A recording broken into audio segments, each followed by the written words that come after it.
What's up, guys? I've officially hit $200,000 in payouts this year. A little over halfway done with my goal to $300,000.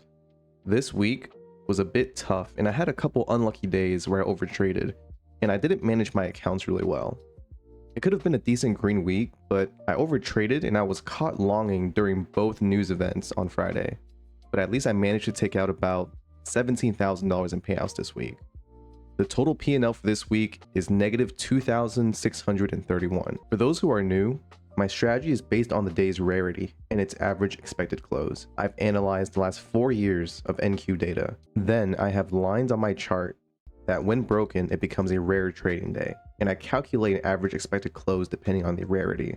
I basically bet that it doesn't become a 2% day. I'll go over Friday for an example. Even though it wasn't a typical day due to quad witching, Trump talking, and the two war-related news, all of this actually dropped the day's rarity to about 1%.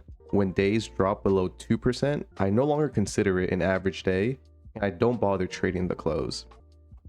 Okay, so here's how the day actually played out on my end. You can see the X's are accounts that are dead, and the arrows are successful scalps or runners.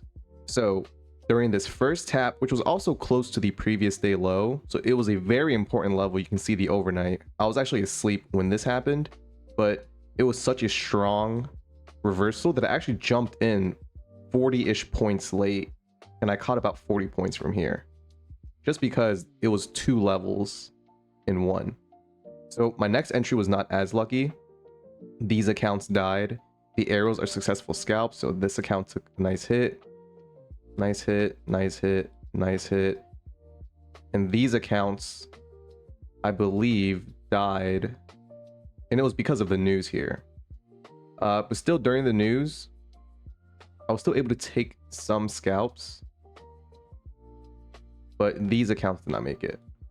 Now, according to my plan, my full stop was 23050-ish. And I think the low of this day was 23070.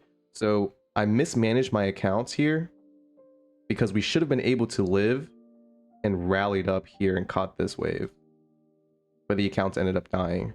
The total closeout was, I believe, right here. 23050 is right here, and on that we're about a 1% or lower, and that's how Friday went. I'm still not feeling too good about the market. It seems we're due for a correction, but the million-dollar question is how much of a correction. Trump's speeches about the war and the news I get from Financial Juice just doesn't seem like peace talks are close. Let's see how this upcoming week goes, but I don't have high hopes for this market. I'll be streaming the overnight markets. Stop on by if you're interested in how I trade. I trade overnights a bit differently than the New York sessions, and the overnight markets have been a lot less crazy. I hope to see you guys there.